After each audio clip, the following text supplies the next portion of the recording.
George and I will say, geez, I wish we did this when we were in our 20s, but we couldn't have done this in our 20s because I don't think we would have survived it. So, so you find the energy, I suppose, to keep going. But I really love it. This is The Producers. I'm Anthony Huckstep. After working their entire careers in the corporate world, Caroline Kropak and her husband George decided to throw it all in and do something they love. After years of experimentation, they took the leap and Brazen Brownies was born. Brazen Brownies, we kind of call it our labour of love or our love of labour. Small family business, one that my husband George and I started about 9 years ago. Started as an embryonic idea while we were actually walking along Sunshine Beach. Sounds very much like a soap opera, but it's how it happened. We both have corporate backgrounds, and we're both at, I suppose, that stage of our life where we wanted to do something different, something a bit more meaningful, something that we truly loved. While my husband's not a foodie in the sense of hands-on, he loves his food, and I'm more the other way.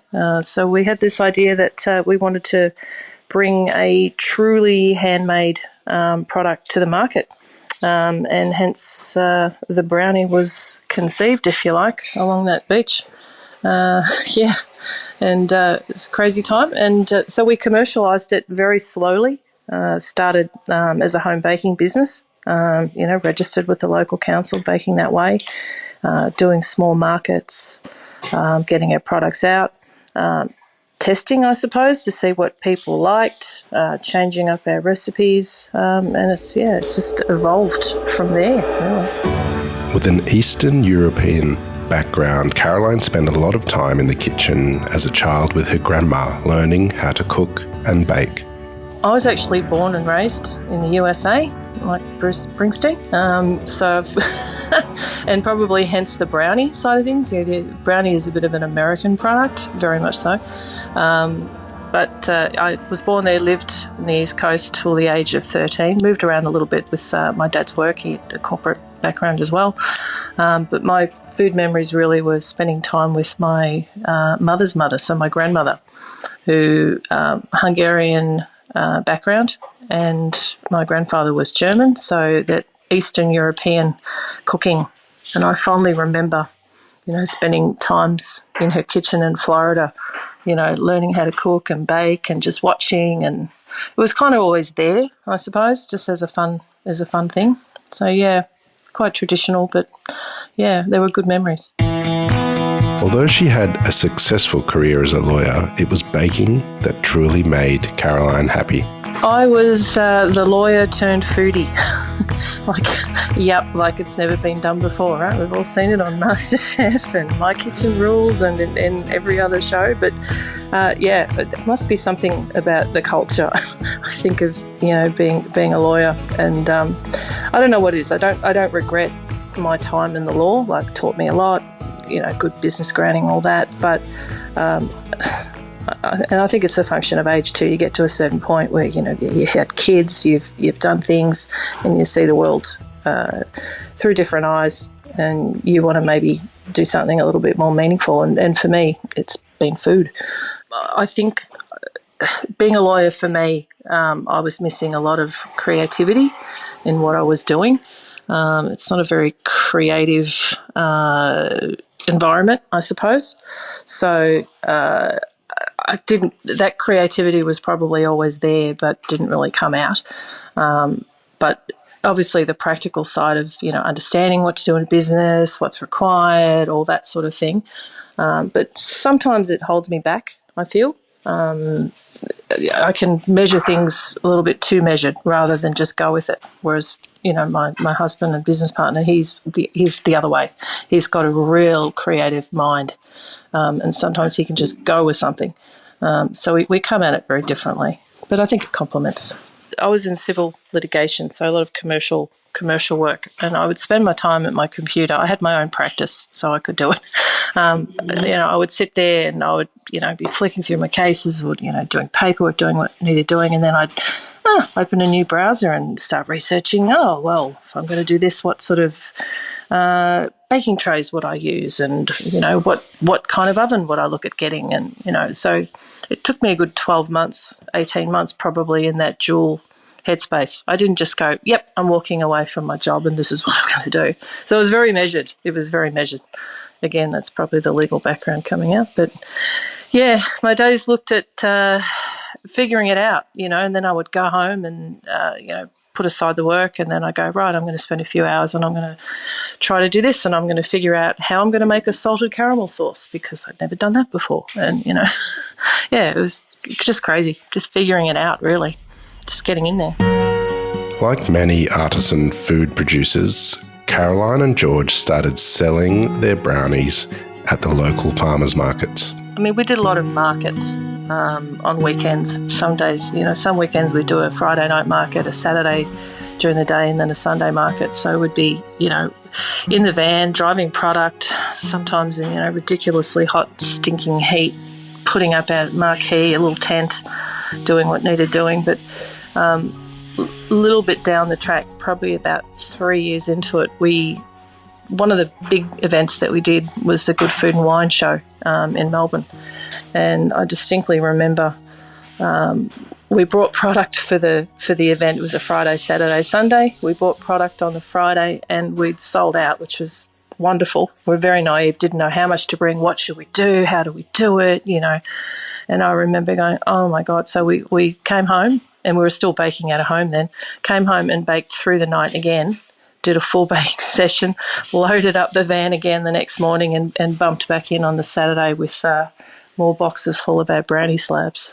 So, and then 3 weeks later we fronted up, we did the Sydney show straight after that, the Good Food and Wine Show. So 3 weeks later we drove the long haul across to Sydney through the night and, stopping on the way for coffees. It was, great fun. We laugh about it now, but yeah, hard work, but fun. And met so many really great people along the way when you do those things, big producers and small producers. There's so many great food products out there in Australia. Although Caroline had developed a stellar range of brownies, there was one that simply took off. Definitely the salted caramel peanut brownie. That's our winner. That was probably that was the third one in the repertoire. We've got about 18 flavours now, so that's kind of our thing. We've got a huge range. But yeah, that was the third one along the way. And yeah, I kind of knew that was the one that was going to take off. And that's the one that is actually won. We've won awards, the Sydney Royal Fine Food and also the Tasmanian Food Awards with that particular brownie. So that one sort of has a really warm place in my heart, as well as a few caramel burns along the way, making the caramel, burning it. One of the naive things I did was I tasted the caramel, and of course it was hot caramel, and I went, burnt my tongue. I won't forget that one. Yeah.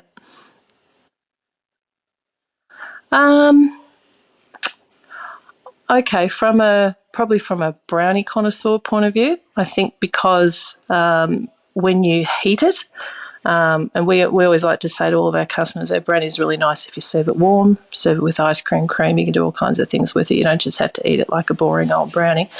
When you warm that one up, the caramel gets gooey again, and yeah, because the caramel's baked and infused on top of the brownie rather than in the brownie. So yeah, I think it's that nice warm kind of feeling. It's a nice winter product as well. It's that warming chocolate, that warming salted caramel. With very different roles and very different skill sets, it means Caroline and George make quite a dynamic duo. There are a lot of husband and wife duos in businesses, and I think the fact, and I've mentioned this before, I think the fact that we come at it from two different angles and our brains work very, very differently. And that kind of balances itself.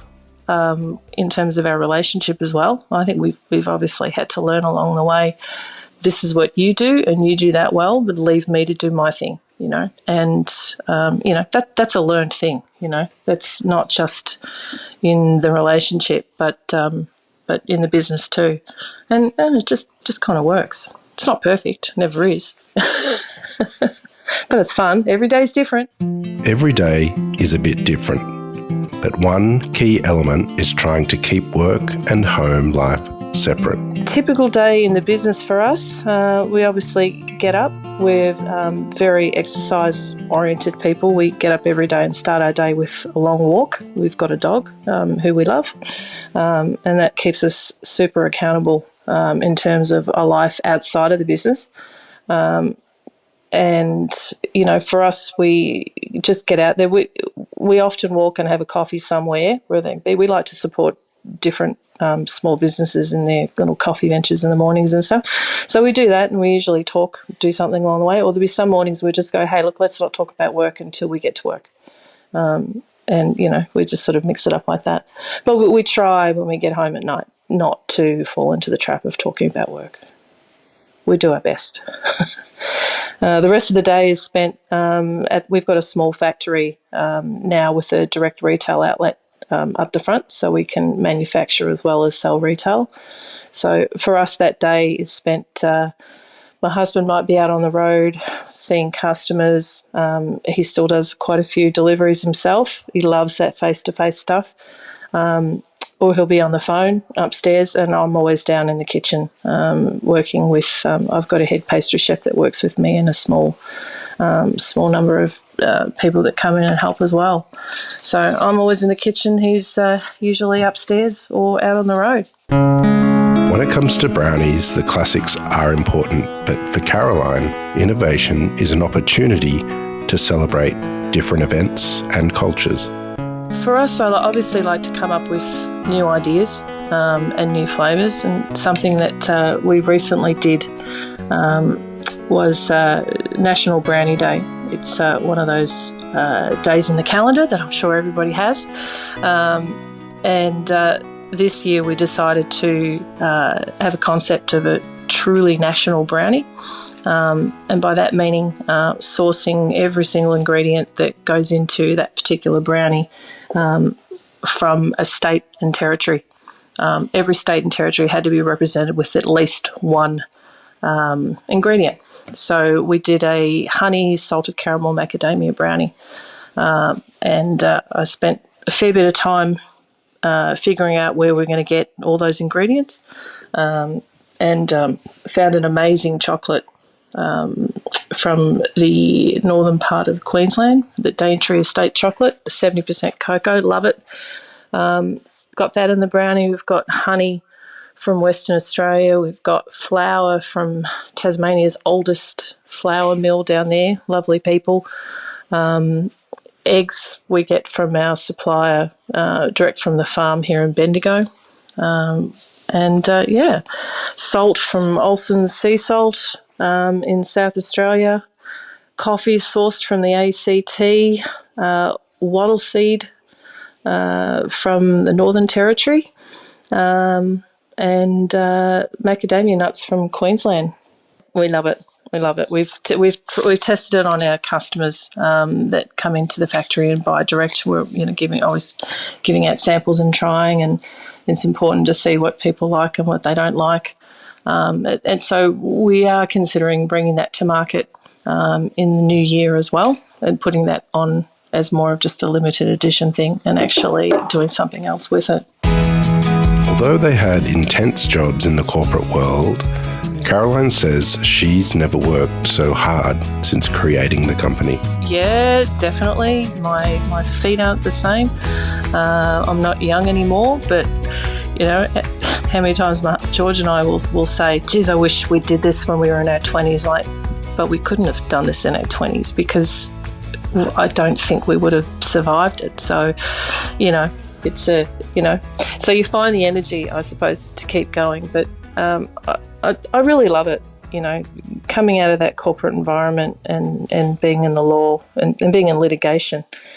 And I say this a lot to people. They say, why do you do brownies? Like, wow, that's incredible. Or geez, really, why are you doing that? You're crazy, I say, well, in litigation, you're running cases for clients, and even if you have a good outcome, the client might be appreciative and they say thanks, whatever. And even if it was 100% great outcome, they got the money that they were entitled to, they got their costs sort of satisfied, all that stuff. Not one client would have ever said to me, that was so awesome, let's do it again. Whereas people just, they like our products and they come back for more and they say, yeah, I want to eat that again. That was really good. I'll do it again. And it's that simple. I think it just brings a sense of joy and happiness and satisfaction that, that we weren't getting in our other jobs. And my husband was a banker, so say no more. Brownies are pretty special, but how do you make a great one? What makes a great brownie? Obviously, you have to use good quality ingredients. Everyone that cooks it gets asked that question, they probably say the same thing, but that's true. You have to use good quality stuff. There's no point compromising. And that has been a business challenge for us. Obviously, ingredient costs have gone up significantly and continue to go up significantly. The challenges that we face with chocolate, for example, and cocoa powder, well documented in the media a lot about chocolate shortages. And that's not something that you can just go, yep, well, cost of ingredients have gone up, 40% in the past 5 years, so our brownie prices are going to go up 40%. You just can't.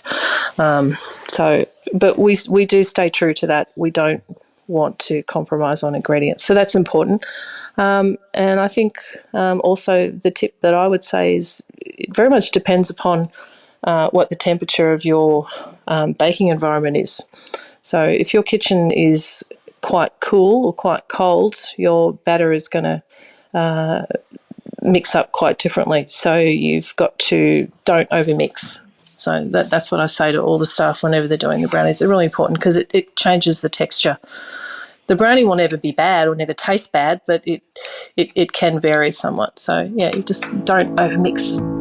With the business growing well, moves are afoot to expand interstate. Well, what does the future hold? We obviously do a lot of wholesaling now that we have been out of retail for the past 6 to 12 months.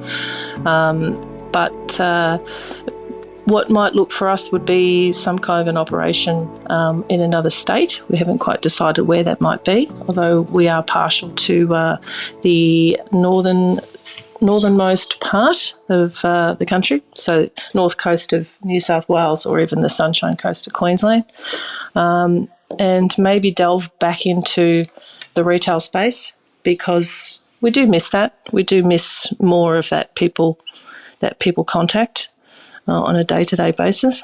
But, we'll see. Caroline made the move to do something she loves, and although she works incredibly hard, the creation of Brazen Brownies has changed her life for the better. I love being in the kitchen. I really do. It's a hard slog at times, but I struggle to just go in there and not be just in it. And I like to get in there. I like to wash up. I like to clean up the dishes as I go. I like to, oversee it. Sometimes my staff will say to me, go do something. I say, no, I like this. And it's fun. I don't know, I just enjoy that. And I zone out, sometimes. And if you're in that moment where you're feeling a bit creative and you want to try something a bit different and you try it out and it doesn't work and it doesn't matter, you come home and you go, yeah, I achieved something today. It doesn't matter what that might be. But yeah, I still love being in the kitchen. Brazen Brownies have won many accolades and have acquired fans right across the country with a quality product made from quality produce. Caroline and George are the epitome of drive and passion, creating success and happiness.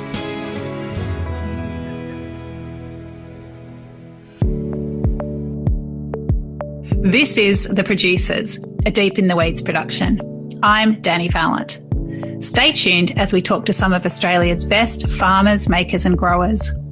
Follow us on Instagram at Producers Podcast, or contact us via deepintheweeds.com.au.